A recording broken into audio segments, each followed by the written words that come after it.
guys, we're here to talk about my manga today, Puss. I'm sure you've seen the Instagram. If not, hopefully I'll put a screenshot or something so you can get to that.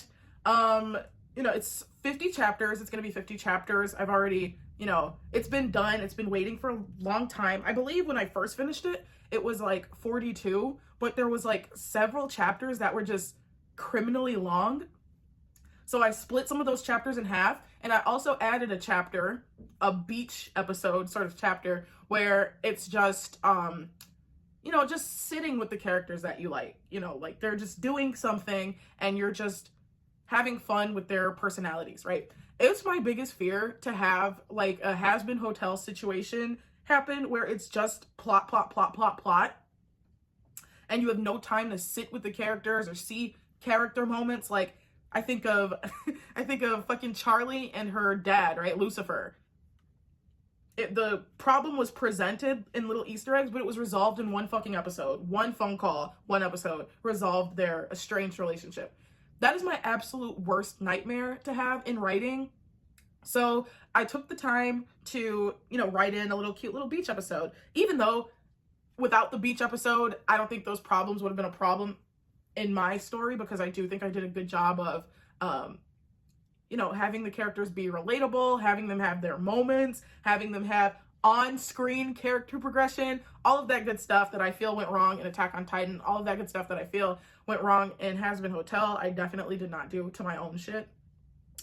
So those things are there, and they're present, and they're addressed, and they're accounted for. It's a good fucking story, and I know every person on the planet thinks their shit is good, but like, I actually know my shit is good. So be on the lookout for Puss. We've had setbacks. We've had our main artist quit. We've had other artists come on, try and help and quit. But now I have two extra solid artists now. So we have like a full-ish kind of team now. So it's looking good, guys. It's looking like you guys are going to see Puss very fucking soon. Hopefully by the end of next month, Puss Chapter 1 will be out and ready to read. The website is ready. Everything is ready. My artist just needed help so fucking bad, and I finally got that help with the help of a friend, utilizing her network of mutual friends to like get us two artists on board. So it looks really fucking good. I've updated the Puss Instagram, so you can check out those new artists. You can check out their past works and stuff. Really fucking talented, really good artists. Like, guys, Puss is going to be amazing, and the quality of Puss is going to be well worth the wait. I know you guys have been waiting like a year or 2 years for this first fucking chapter, which is absolutely insane, and I apologize to the moon and back, but the quality will be well worth it. Like, this ain't no stick figures, this ain't no One Punch Man manga. This is like some really good shit, and like, I really have to give it to my artists. Harry specifically, shout out Harry. Shout out to my first artist who quit for personal reasons, because even though we didn't part as amicably as one would wish, he did a lot of like good things artistically. Like, the artist brain on that guy was superb and superior. So like, let's give credit where it's due. It's just a fact. I can be bitter, but it's just a fact. Anyways, now that we're on the right track with Puss, hopefully we can even get to monthly releases. I don't know if it's feasible yet. We got to see how these new two artists do, but I have such good faith, and they seem so fucking promising. So I'm really, really excited to be working with them, and they're so fucking talented. So Puss is going to be taken to the next fucking level. By the end of February, hopefully we have this shit out. Like, there is no excuse anymore. And part of it is me being like kind of a very passive manager or whatever. But at the end of the day, I feel like we're all adults. I'm not going to sit and breathe down nobody's neck and demand that they turn this or that in. So like, my laid back personality is kind of not good to be like a manager, if we're being so for real. So I do want to take a little bit of the, accountability for why shit has taken so long to come out. Anyways, hopefully I'm like spreading pictures of like what Puss is looking like right now. Hopefully there's like shit on the screen showing you that. But I also have one more thing I wanted to share with you guys. So in Puss, we're going to talk a little bit about plot for just a minute, because if you guys watched my Don episode 7 review, you know that there are similar elements. What the fuck? There's similar elements in Don that are in Puss, and it freaked me out a little bit. Like, it lit some fire under my ass to like reach out to my wider network so my network could reach out to their network to bring me the two artists that we found. But seeing how Dandadan almost hit where my manga is, it spooked me. It got me to like, okay, I need my shit out, because I don't want people to think my shit is like extremely derivative of anything. Because, and of course this is impossible to be 100% like an original idea, but like this story came to me when I was thinking about my life, my past experiences, my thoughts, just like everything. Like that's how Puss came to be. It like without me being alive, without the life I've lived, without the choices I've made, the story of Puss would not exist in the way that it does. I'm sure that there could be some sort of like something similar, but it would not have that Brown's Magic, Alita like element to it, because each character is kind of based on like a phase in my life in a way.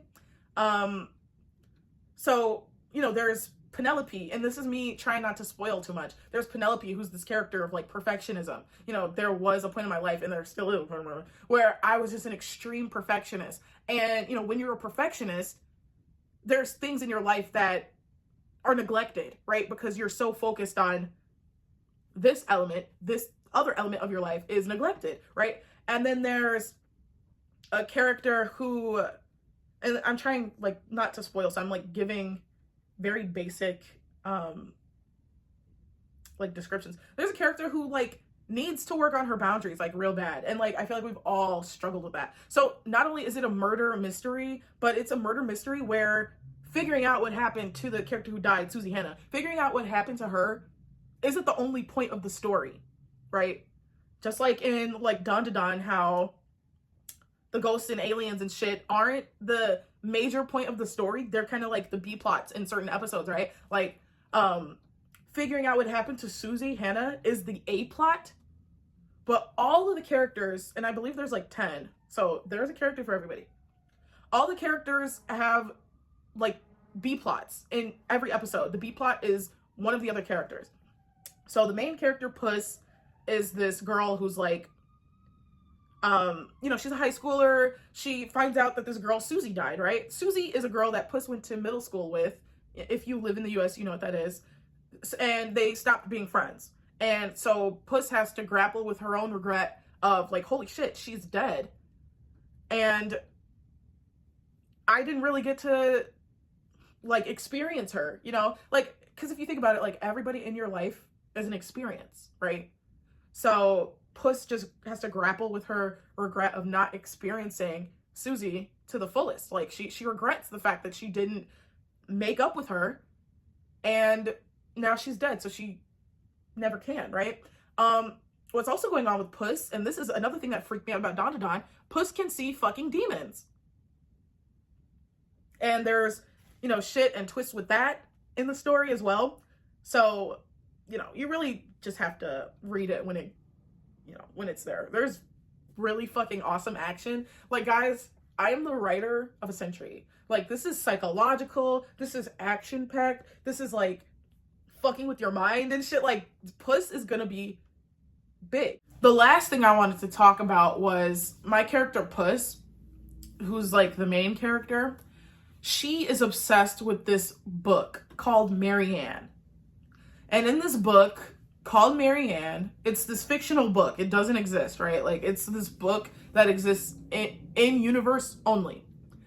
In Marianne, it's this book about, like, you know, the A plot of Marianne is it's this love triangle. The A plot of Marianne is this love triangle.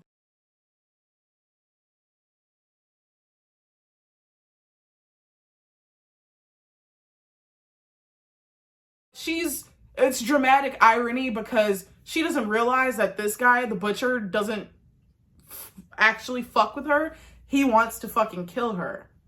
So who does she choose, right? Like, that's the book that Puss is obsessed with. Puss, my character in my manga, Puss, is obsessed with this book called Marianne that doesn't actually exist. It's just a book that exists in the universe for Puss. Well, I fucking wrote the book, Marianne. I wrote the full book. since it exists in Puss and like some of the characters talk about it, I was like, why don't I just fucking write the book, Marianne? I'm a writer. Why not? I could fucking write Marianne. And then they could be referencing a real fucking book, like IRL. Or like, what if people reading Puss were like, well, now I want to fucking read Marianne. Like, I really want to know what Puss loves so much about Marianne. So I wrote Marianne. I turned it into a real fucking book. So now, and mind you, it's not a prerequisite for Puss. And it's not a post-requisite for Puss. It's just something to read if you want to, right? It's a full book. I recently completed it. I did all the proofreading and stuff. I'm going to today. I'm going to send the manuscript to the same publisher who published Twilight. So fingers crossed it goes well. But I put it on archive of our own, so you guys could read it if you want to. Again, it's not a prerequisite for Puss. It's not a post-requisite for Puss. You do not need to read Marianne to understand anything in Puss, and you do not need to read Puss to understand anything in Marianne. They exist as completely separate things, right? Some people might love Puss, the manga, but hate the book Marianne. Some people might fucking love Marianne and hate the book Puss.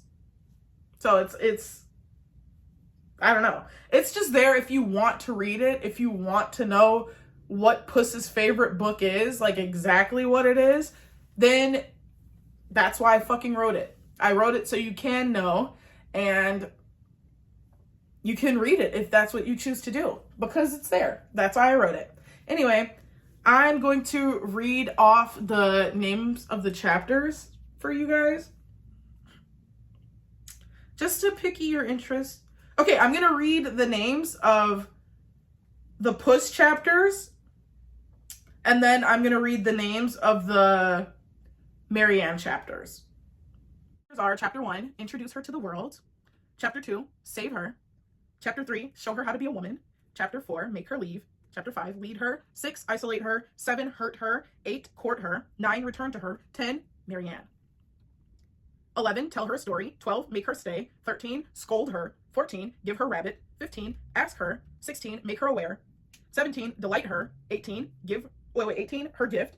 This is a switch, right? Her Gift. 19, Her Last Night of Freedom. 20, Her Freedom. 21, Her Mother. 22, Her Father. 23, Her Veil. 24, Her Lovers. 25, Her Feeling of Red and Wet. 26, Her Poetry. 27, Her Choice. And so, Marianne, it has significance in the story Puss, but not to the point where you have to actually read this book. But if you want to read it, again, that's why it's on Archive of Our Own. You can definitely read it. And I would love if you guys wanted to review it. That would be amazing. If you want to review Marianne, I would love that. I would watch that. Me and you could talk about it. Like, I'll bring you guys up on my channel and we can talk about it. That would be iconic.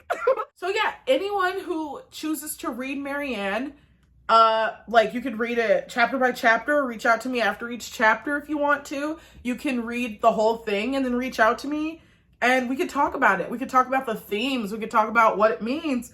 You could even, if you want to, you could try and guess why it's Puss's favorite book. We can open this up for a big discussion, and then, maybe in a month or two, we can talk about it together on my channel. So this book, it's 27 chapters, but it's like 80 or 90,000 words. So it's about like the same length as The Great Gatsby, a little bit longer. So it won't take longer than a week to read. So, every night read your 4 or 5 chapters. There's 27 chapters. Boom, you're done. And they're really interesting and it's really good. Some might be a little trigger warning, kind of, there's a couple sex scenes, I didn't go too into detail with the sex scenes, just so you know, for your awareness. Anyway, let's talk about the 50 chapters of Puss. So the chapters of Puss are, and I just posted this on the Puss Instagram. Chapter 1, Susie Hannah. Chapter 2, The News. Chapter 3, I Got the Part. Chapter 4, Historia. And just so you guys know, it has nothing to do with Attack on Titan. I just took the name from Isayama because I liked it. This is the name of the middle school that some of the main characters went to. It's not a character. Chapter 5, Skeet. Chapter 6, Names. Chapter 7, The Girl Who Loved the Sun. Chapter 8, The Adventures of Leslie Winters. Now, those chapters, you're either gonna love them or hate them. There's 3 Leslie Winter chapters. You're gonna love them or you're gonna fucking hate them. So that's chapter 8, The Adventures of Leslie Winters, Volume 1. Chapter 9, Released. Chapter 10, Bad Day. Chapter 11, Method. Chapter 12, Stories. Chapter 13, Mixed Beads. Chapter 14, The Adventures of Leslie Winters, Volume 2. Chapter 15, It's a Date. Chapter 16, Grow. Chapter 17, The Key. Chapter 18, Take Out. Chapter 19, Homecoming. Chapter 20, Mercy. That's a good fucking chapter. But it's not the best chapter. We're getting to the best chapter. Chapter 21, Miss Per Whisker Ball. It'll make sense once you start reading Puss. Chapter 22, and this is like season 2. Like if this was an anime, chapter 22 would be season 2, episode 1. There's a new character introduced who is very important to the story. Chapter 22, Susie's Room. Chapter 23, Dishonesty. Chapter 24, Naomi Hazel. Chapter 25, Wounds. Chapter 26, Kativella. This is my favorite chapter. This is the best chapter. This is where like I surpassed even Isayama, and I've said that before, but like this chapter is so fucking good. Like I did my big one on Kativella. Chapter 27, Pills. Chapter 28, Hauntings. Chapter 29, Drip. Chapter 29, you're gonna fucking love it or hate it. It was a dream I had. While I was writing while I was writing Puss, I had a dream of the Puss characters. And I turned that into a chapter. It's contained, right? It's kind of like a beach episode, but it like not, but like it doesn't affect the story negatively. It's just a little bit more time you get to spend with the characters. Chapter 30, No Hard Feelings. Chapter 31, The Adventures of Leslie Winters, Volume 3, which is the last one. Chapter 32, Marianne. So chapter 32 is just the characters putting on the play of Marianne. So some of the motives of like why like the police think Susie was killed was, okay, was she killed because she got the lead role in the school play Marianne? See how it's all connected? So chapter 33, Choice. Chapter 34, Sportsmanship. Chapter 35, Leprechaun. That's a good one. Chapter 36, Control the Narrative. Chapter 37, Mask. Chapter 38, Best Friends. Chapter 39, Cheer Up, Beautiful People. You guys know where that's from? I'm not telling you. If you don't know, then too bad. Chapter 40, The Captain Always Goes Down with His Ship. Chapter 41, Reminder. Chapter 42, Favorite Words. Chapter 43, Queen. Chapter 44, 43 is queens, plural, not singular. My mouth is so dry. Chapter 44, The Mirror. Chapter 45, Good Night. Chapter 46, History. Chapter 47, Augustine, who is one of the characters in Marianne. Well, that's one of the characters' names. Chapter 48, Sunset. Chapter 49, Bonaker, Sun and Moon. Bonaker is the last name of one of the characters in Marianne. It will make sense. It'll make sense when you read Puss. By the way, again, you do not have to read Marianne to understand Puss, and vice versa, you do not have to read Puss to understand Marianne. And chapter 50, the best chapter, is called Recognized. And that's like if we look at stories as essays, that's the in conclusion, where all the themes are wrapped up beautifully. Recognized. So you sit with those thoughts, you sit with everything I told you, and can't wait to show you Puss. Go ahead and read Marianne if you want to. Reach out to me if you did, or if you had. Yeah, if you fucking hate it, let me know. If you fucking loved it, let me know. I thought I ate down with Marianne. Marianne's a really good fucking story, and I think a lot of people will relate to it. So go ahead, read Marianne, and reach out to me, and next week, couple weeks, whatever, let's talk about it. Or let's say you're a fucking speed reader. We can talk about it tonight.